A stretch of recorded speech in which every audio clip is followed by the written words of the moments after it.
Hello students, welcome to our YouTube channel career planet. हम discuss कर रहे थे वर्कशीट ईएमआई की, तो ईएमआई की वर्कशीट नंबर 2 स्टार्ट करते हैं आज। नेक्स्ट देखो क्वेश्चन नंबर फर्स्ट शीट का, how much time would the stored energy becomes when current in an inductor is doubled.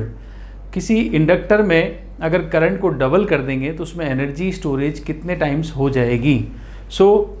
Conductor में जो एनर्जी होती है, इसका फॉर्मूला आपको पता है। देखो, एनर्जी ऑफ द कंडक्टर होता है half L I square, right. ये तो एनर्जी फर्स्ट एनर्जी थी सही।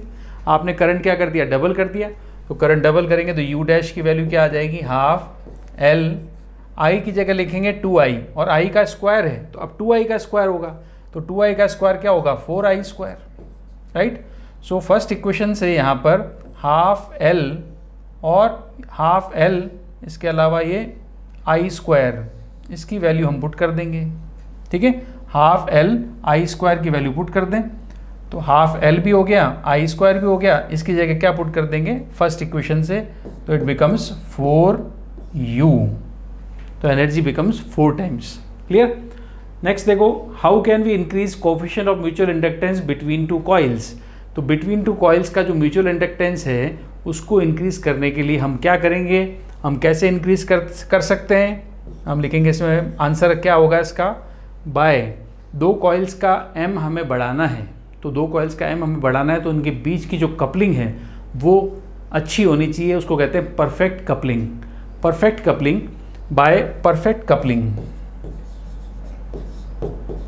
तो जितनी कपलिंग उनकी अच्छी होगी उनके बीच में म्यूचुअल इंडक्टेंस उतना अच्छा होगा, बिकॉज m इक्वल्स टू होता है, जनरली पढ़ा है आपने, m इक्वल्स टू होता है k अंडररूट L1 L2। अब k की वैल्यू 0 होगी तो m की वैल्यू 0 हो जाएगी, और k की वैल्यू मैक्सिमम 1 होती है तो m की वैल्यू मैक्सिमम आती है। और k की वैल्यू 1 कब होती है, किसके लिए, फॉर परफेक्ट कपलिंग। तो यहाँ पे आएगा k equals to 1। So it is the maximum value of coupling factor is 1, k is coupling factor and maximum value of coupling factor is 1। So वो कब होती है, परफेक्ट कपलिंग में। और जैसे कपलिंग फैक्टर बढ़ता है म्यूचुअल इंडक्टेंस बढ़ जाता है। ठीक है, तो m की वैल्यू आ गई हमारे पास, mutual inductance between two coils. Next देखो, how can be reduce the effect of eddy currents in a galvanometer. ये क्वेश्चन ध्यान से समझना बेटा, एडी करंट्स का इफेक्ट कैसे कम कर सकते हैं। एडी करंट्स का इफेक्ट कैसे कम कर सकते हैं, डिवाइस का नाम पे थोड़ा ध्यान देना। डिवाइस कौन सा यहाँ पर, गैल्वेनोमीटर। एडी करंट्स का इफेक्ट कम करने के लिए ट्रांसफार्मर की बात करें तो ट्रांसफार्मर में यूज़ की जाती है लेमिनेटेड शीट्स। तो लेमिनेटेड शीट्स हम अगर स्लॉटिंग वाली काम में लेते हैं तो एडी करंट का इफेक्ट कम हो जाता है, राइट। तो एडी करंट का इफेक्ट ट्रांसफार्मर पूछा जाए तो आप लिखोगे by using laminated sheets, but इसमें पूछा है गैल्वेनोमीटर। तो गैल्वेनोमीटर में आप एडी करंट्स का इफेक्ट कैसे कम कर सकते हो, by using soft iron core. जो गैल्वेनोमीटर का जो कोर पार्ट है जिस पे कॉइल वाउंड करते हैं वो लेना पड़ेगा आपको सॉफ्ट आयरन का, ताकि एडी करंट्स का इफेक्ट कम रहे। ठीक है। नेक्स्ट देखो, a metal and a non metal coin were dropped from same height near the earth surface, which one of would fall earlier and why. Which one of would fall earlier and why. तो यहाँ पर आपको पूछा है concept, एक तो आपके पास है कॉइन मेटल का, एक नॉन मेटल कॉइन है, दोनों को ड्रॉप कर रहे हैं अर्थ सरफेस पर। तो अर्थ सरफेस के नियर क्या होता है, अर्थ का मैग्नेटिक फील्ड होता है। ठीक है, और मैग्नेटिक फील्ड में अगर कोई मेटल को ड्रॉप किया जाए तो मैग्नेटिक फील्ड में मेटल को ड्रॉप करने पर, मेटेलिक डिस्क को ड्रॉप करने पर उसमें बनती हैं एडी करंट्स। और एडी करंट्स की प्रॉपर्टी होती है कि वो हमेशा अपोज करती है मोशन का, राइट। तो उसका कॉन्सेप्ट ध्यान से देखना कि यहाँ पे रीज़न क्या होगा, रीज़न है एडी करंट्स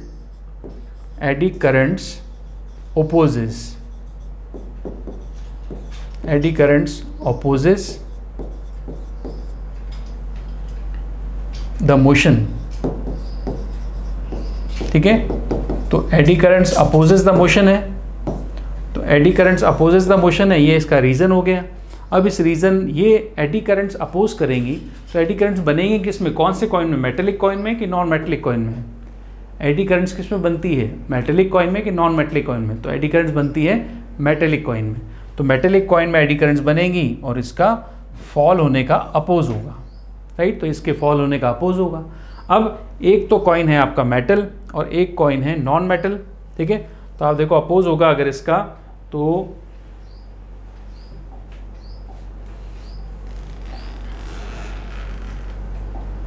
आप देखो अगर अपोज होता है तो ध्यान से देखना, ये है अर्थ सरफेस, राइट। एक कॉइन आपने गिराया मेटल का, एक कॉइन तो है मेटेलिक और एक कॉइन है नॉन मेटेलिक। इस तरह से एक कॉइन मान लो, एक प्लास्टिक का कोई कॉइन मान लिया जो नॉन मेटल का है, एक मेटल का मान लिया, ठीक है।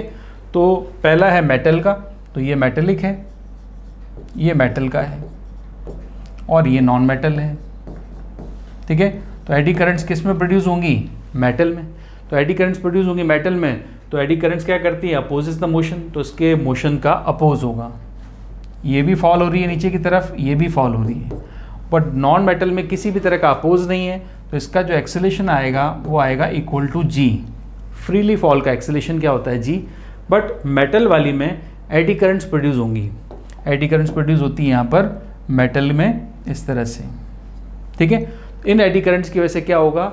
अपोज होगा, और अपोज होगा तो उसका जो मोशन होगा, यहाँ जो उसका एक्सेलेरेशन होगा वो आएगा less than G. Acceleration is less than जी।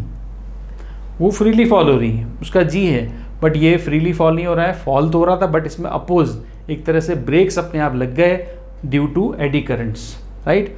तो ब्रेक्स लगने के बाद इसकी स्पीड, इसका एक्सेलेरेशन कम हो जाएगा, तो ये अर्थ तक पहुंचने में ज़्यादा टाइम लेगा, वो अर्थ तक पहुंचने में कम टाइम लेगा। तो आपसे क्या पूछता है, देखें, अ metal and non metallic coin were drop from same height near the surface, which one of would fall earlier. कौन सा इसमें जल्दी फॉल होगा? तो हम कहेंगे नॉन मेटल। कौन सा जल्दी फॉल होगा? Non metallic. आंसर क्या होगा इसका? Non metallic coin. Non metallic coin ये जल्दी फॉल होगा, क्योंकि इसका एक्सेलेरेशन क्या है? इसका एक्सेलेरेशन है इक्वल टू जी, ठीक है, इक्वल टू जी है, and non metallic coin fall होगा, और इसमें बिकॉज एडी करंट्स प्रोड्यूस नहीं होते हैं, राइट। उसका रीज़न भी आपको लिखना है। आपसे पूछा है which one of would fall earlier, तो कौन फॉल होगा अर्लियर? Non metallic coin. और why? Because eddy currents are not produce in non metallic coin, ठीक है। रीज़न मैंने आपको अच्छे से समझा दिया है इसका। चलो आगे नेक्स्ट देखो। When current flows through a high voltage cable, a bird sitting on the cable flies। थोड़ा सा क्वेश्चन कंफ्यूज करता है कि जो वायर पर एक बर्ड अगर बैठा है, तो जनरली हम देखते हैं वायर्स पर बर्ड बैठे होते हैं, वो बैठे रहते हैं, ठीक है। उनको ना तो करंट लगता है, उनकी मेटेलिक कंडक्टर, उनकी बॉडी जो है मेटेलिक यहाँ कंडक्टर नहीं है, तो उनको करंट फील नहीं होता है। दूसरा, उनकी अर्थिंग भी नहीं होती, इसलिए उसमें करंट पास भी नहीं होता है, राइट। तो अब ये बर्ड की जो बात कर रहा है, फ्लाई कर जाता है, बिकॉज यहाँ पर क्या रीज़न देंगे कि केबल में अगर हम करंट फ्लो कर रहे हैं, केबल में अगर आप हाई वोल्टेज से करंट फ्लो करोगे, तो केबल में क्या होगा? उस केबल में इंड्यूस करंट इंड्यूस होगा, ठीक है। जैसे हम करंट फ्लो करते हैं मेन केबल में, तो केबल में करंट फ्लो करोगे, फ्लक्स में चेंज आएगा, तो केबल में करंट इंड्यूस होगा। ये आई कौन सा है? इंड्यूस्ड करंट, ठीक है। तो इंड्यूस्ड करंट जो होता है, ये इंड्यूस्ड करंट यहाँ पर केबल में इंड्यूस होगा, राइट। तो ड्यू टू इंड्यूस्ड करंट हम लिख सकते हैं, इसका रीज़न वाई पूछा है, तो हम लिखेंगे due to induced current bird feel sensation. Due to induced current bird feels sensation। Main current और इंड्यूस करंट, दो करंट यहाँ पर, मेन करंट तो आप फ्लो कर ही रहे हो, करंट इंड्यूस भी होगा, और इंड्यूस करंट की वजह से बर्ड को कुछ सेंसेशन फील होता है, इसलिए वहाँ से वो फ्लाई कर जाता है, ठीक है। नेक्स्ट देखो, a rectangular loop is placed in uniform magnetic field and is moved with uniform velocity, right. What is the value of induced EMF? अब एक रेक्टेंगुलर कॉइल है, अब आप सोचो ये है मैग्नेटिक फील्ड, कैसा फील्ड है? यूनिफॉर्म है, बोला है कि यूनिफॉर्म फील्ड है, ठीक है। इसमें हमने ले लिया एक रेक्टेंगुलर हमने ले लिया लूप, ठीक है। तो रेक्टेंगुलर लूप है, यूनिफॉर्म फील्ड है और इसकी स्पीड भी यूनिफॉर्म है। ये यूनिफॉर्म स्पीड से मैग्नेटिक फील्ड में मूव करती है। अगर ये लूप मैग्नेटिक फील्ड में, यूनिफॉर्म मैग्नेटिक फील्ड में यूनिफॉर्मली मोशन करेगा तो क्या इसके मैग्नेटिक फ्लक्स में कोई चेंज होता है या नहीं होता है? आपको पता है क्या पूछा है इसमें? Induced EMF. ईएमएफ के लिए आपने पढ़ा है induced EMF according to Faraday's second law, induced EMF equals to rate of change in magnetic flux. तो यहाँ पर ये रेक्टेंगल कॉइल यूनिफॉर्म स्पीड से यूनिफॉर्म मैग्नेटिक फील्ड में जाता रहेगा। So there is no change in magnetic flux, तो delta phi zero है, दैट्स वाई इंड्यूस्ड ईएमएफ भी क्या होगा? ज़ीरो होगा, because there is no change in magnetic flux in this rectangular loop, that's why induced EMF is zero. Next देखो, on what factors do induced EMF of a rotating rectangular loop in magnetic field depends? On what factors induced EMF जो आएगा on a rotating coil rectangular loop in magnetic field depends? तो इसके लिए देखो, अब मैं इसके लिए कॉन्सेप्ट बता दूं आपको। मैग्नेटिक फील्ड है, इस मैग्नेटिक फील्ड में एक रेक्टेंगुलर लूप है जिसमें टर्न्स भी होंगे डेफिनेटली। ये टर्न्स हैं और ये इसको रोटेट कर रहे हैं हम मैग्नेटिक फील्ड में ओमेगा से, ठीक है।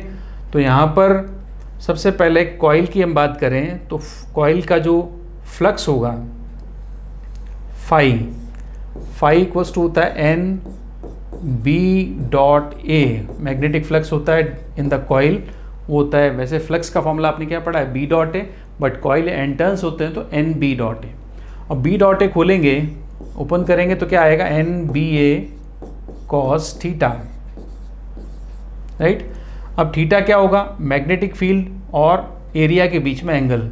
मैग्नेटिक फील्ड तो आपको पता है north to south magnetic field है और इस कॉइल का एरिया है ए, और एरिया और मैग्नेटिक फील्ड के बीच में जो एंगल होता है वो है थीटा। और थीटा की value, because omega equals to होता है थीटा अपॉन टी, तो थीटा की वैल्यू क्या हो जाएगी? Omega into T. तो ये जो थीटा होता है ये होता है ओमेगा इंटू टी। तो फ्लक्स की वैल्यू आ जाएगी N B A cos omega T. It is magnetic flux which is depends on time, which is time varying function, मतलब मैग्नेटिक फ्लक्स यहाँ पर टाइम के साथ कंटिन्यूसली चेंज होगा। अब फ्लक्स की वैल्यू मिल गई तो ईएमएफ की वैल्यू निकाल सकते हैं, minus D phi by D T, right. तो minus D phi by D T है तो फाई की वैल्यू पुट कर देते हैं, ठीक है। फाई की वैल्यू पुट कर देते हैं और डिफरेंशिएशन कर देते हैं। तो माइनस है एन बी ए, ये तो कांस्टेंट था, मैंने बाहर ले लिया। अब कॉस ओमेगा टी का डिफरेंशिएशन करते हैं। कॉस ओमेगा टी का डिफरेंशिएशन होगा minus omega sine omega T, minus omega sine omega T, ठीक है। तो इंड्यूस्ड ईएमएफ की वैल्यू आ गई plus N B A omega sine omega T, this is induced EMF. ये फॉर्मूला हमें मिला। अब इस फॉर्मूले से हम समझ सकते हैं कि ये जो इंड्यूस्ड ईएमएफ होगा रोटेटिंग कॉइल का, ये किन फैक्टर्स पे डिपेंड करता है, ठीक है। डिपेंड किस पे करता है वो पूछा है। तो इंड्यूस्ड ईएमएफ किस पे डिपेंड करेगा? फर्स्ट आपको दिख रहा है एन क्या है? Number of turns in coil, ठीक है। देन सेकेंड किस पे डिपेंड करेगा? बी क्या है? मैग्नेटिक फील्ड है, where rectangular loop is placed, magnetic field. Then आ गया A, area of loop, then area of loop, number of turns in loop, ये भी लूप के टर्न्स हैं, और ए जो होता है वो भी एरिया ऑफ द लूप है, ठीक है। इसके अलावा ओमेगा मतलब आप इस रेक्टेंगुलर कॉइल को किस स्पीड से मैग्नेटिक फील्ड में रोटेट करते हैं, ठीक है। तो थर्ड के बाद फोर्थ हो गया। फोर्थ यहाँ पर आएगा ओमेगा इज एंगुलर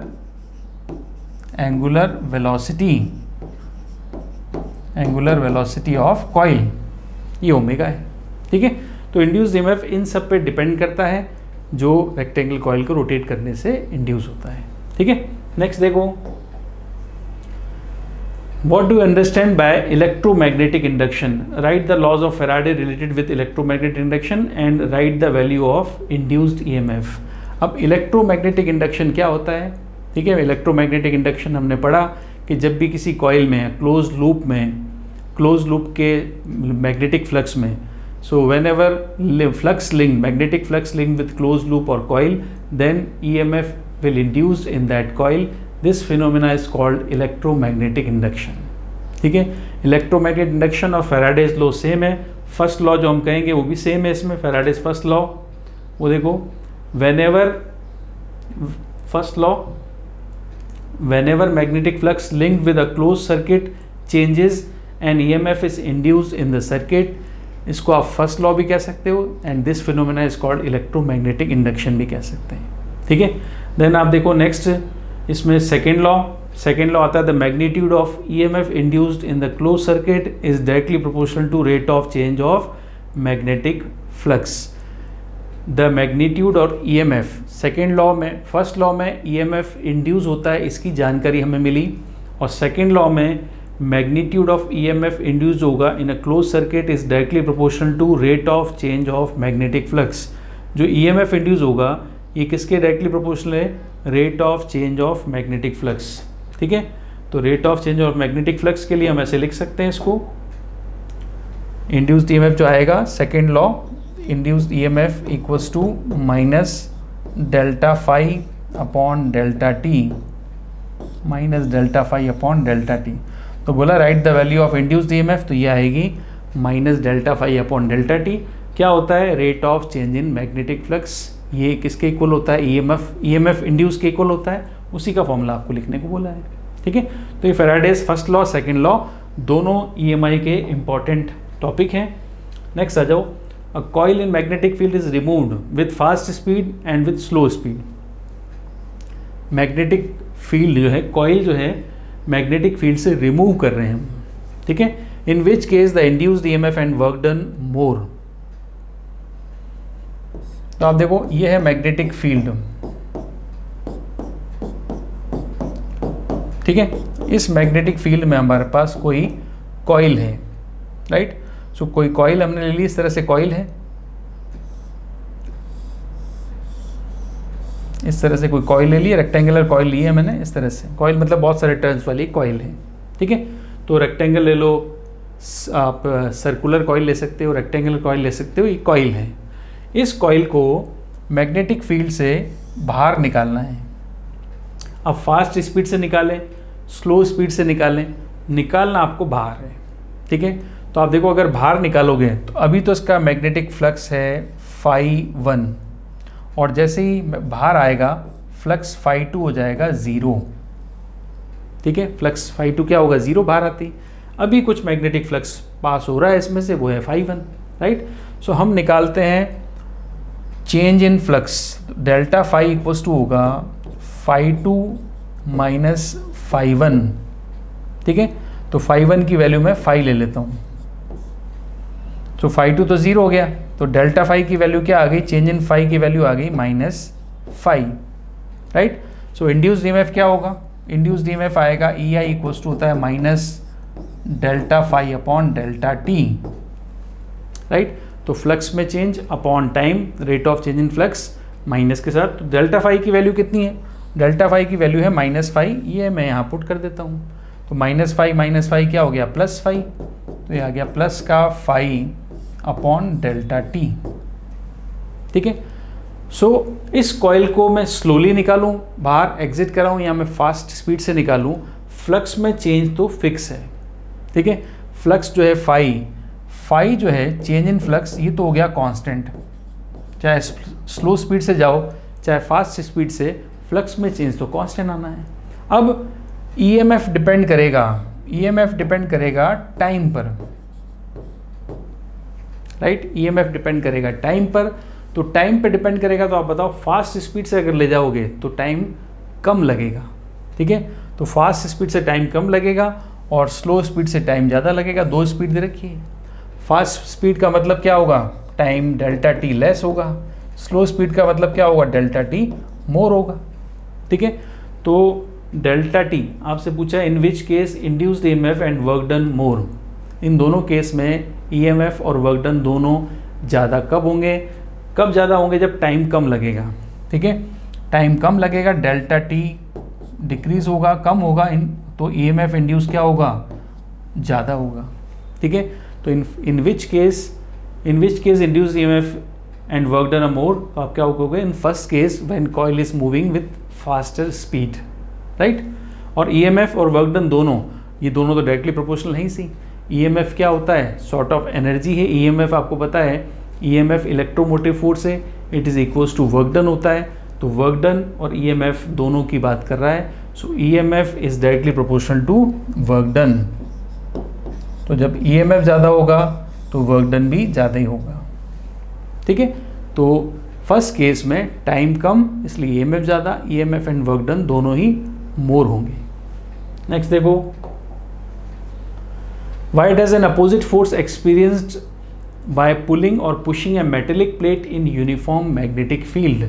किसी भी यूनिफॉर्म मैग्नेटिक फील्ड से अगर कोई प्लेट आप रिमूव करते हो, पुश करते हो, पुल करते हो या पुश करते हो, जो भी आपको कहा है, इन दैट केस ये एक मेटेलिक प्लेट है। ठीक है, इस प्लेट को आप क्या कर रहे हो, इस प्लेट को आप पुश कर रहे हो या पुल करते हो। ठीक है, तो इस प्लेट को, अगर ये प्लेट को बाहर ले जाऊं या अंदर लाऊं, जो भी मैं करूं, तो आपको बोला है Y does an opposite force experience. जैसे आप इस प्लेट को मैग्नेटिक फील्ड से इन आउट कराओगे तो आपको एक अपोजिंग फोर्स, रोकने वाला फोर्स आपको फील होगा, एक्सपीरियंस होगा। क्यों, उसका रीज़न क्या है, उसका रीज़न लिखोगे due to eddy currents, due to eddy currents. Eddy currents produce होंगी और एडी करंट्स हमेशा क्या करती है, मोशन का अपोज करती हैं। ठीक है, इसलिए आपको अपोजिंग फोर्स जनरेट होता है due to eddy currents. Next देखो, right Fleming's right hand rule for determining the direction of induce current. तो किसी भी ईएमआई में, जब ईएमआई में किसी भी रॉड में इंड्यूस ईएमएफ जनरेट होता है तो एक करंट फ्लो होता है। तो करंट फ्लो होगा तो उसकी डायरेक्शन निकालनी पड़ेगी, और डायरेक्शन के लिए हमें पढ़ना पड़ता है इसमें फ्लेमिंग का राइट हैंड रूल। तो फ्लेमिंग का लेफ्ट और राइट दोनों जो रूल हैं उसमें हैंड पोजीशन इस तरह से रहती है। ठीक है, एक डायरेक्शन ये हो गई, एक डायरेक्शन ये हो गई, एक डायरेक्शन इनवर्ड्स हो गई। ऐसे बनाऊँ तो ये डायरेक्शन अपवर्ड हो गई, ये डायरेक्शन इधर हो गई, और ये डायरेक्शन आपकी तरफ हो गई। ठीक है, तो अगर मैं देखूँ तो फर्स्ट फिंगर एक्स एक्सिस पे है, सेंट्रल फिंगर वाई एक्सिस पे है, और थंब जो है वो जेड एक्सिस पे है। तीनों परपेंडिकुलर केस हैं। तो इसमें फ्लेमिंग का जब राइट हैंड रूल पढ़ोगे आप, तो इसमें तीन चीज़ें हैं, फर्स्ट फिंगर, सेंट्रल फिंगर और थंब। इन तीनों चीज़ें क्या रिप्रेजेंट करती है वो देखो। इसको इस तरह से याद भी कर सकते हो आप। देखो, फर्स्ट फिंगर है,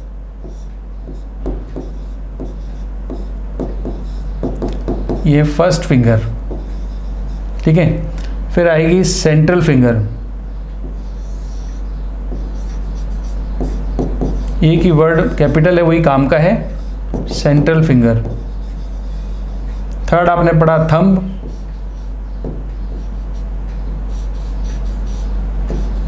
इसमें भी एक वर्ड काम का है। कैपिटल लेटर्स जो है ना वो आप यूज करोगे रिप्रेजेंटेशन के लिए। फर्स्ट में एफ आता है फील्ड के लिए, तो कौन सा फील्ड है यहाँ पे, मैग्नेटिक फील्ड है, मतलब बी को रिप्रेजेंट करेगा फर्स्ट फिंगर। सेंट्रल फिंगर सी मतलब करंट, तो आपको करंट की डायरेक्शन तो चाहिए थी, इसमें करंट की डायरेक्शन चाहिए थी, ये करंट, ये आई की डायरेक्शन आ जाएगी। थंब में एफ फील्ड, सी करंट, और थंब में कैपिटल एम बड़ा है, तो एम रिप्रेजेंट करेगा मोशन को, और मोशन करता है वेलोसिटी की डायरेक्शन को डिनोट। ठीक है, तो किसी भी रॉड को अगर वी मोशन से मैग्नेटिक फील्ड में चलाया जाएगा तो करंट की डायरेक्शन बताएगी सेंट्रल फिंगर, करंट की डायरेक्शन बताएगी सेंट्रल फिंगर। ठीक है, तो ये है फ्लेमिंग का राइट हैंड रूल। नेक्स्ट देखो, define the coefficient of mutual inductance, give its unit and dimensional formula. तो mutual inductance phi, mutual inductance के लिए हम लिखेंगे दो कॉइल्स हैं, तो flux link with secondary coil equals to होता है M × IP। अब यहाँ पे S और P क्या है, S for secondary, P for primary, right. So M को डिफाइन करना है आपको, तो M इक्वल्स टू क्या होगा, phi S upon I P, right. M equals to क्या होगा, phi S upon I P. So define करना है, तो डिफाइन करने के लिए हम आई पी को 1 एम्पियर रख देते हैं, यूनिट करंट हम फ्लो कर देते हैं 1 एम्पियर। तो आई पी अगर 1 एम्पियर है तो M की वैल्यू आ जाएगी फाई एस, ठीक है। तो M इक्वल्स टू क्या होगा, फाई एस। तो M को हम डिफाइन कर सकते हैं यहाँ पर, ठीक है। What is M? M क्या होगा, mutual inductance, coefficient of mutual inductance. M is equal to amount of flux, equal to amount of flux है, कौन सा, magnetic flux, amount of magnetic flux linked with secondary coil, linked with secondary coil, linked with secondary coil if current in primary coil is unit ampere, if current in primary coil is unit, तो लिखना है आपको।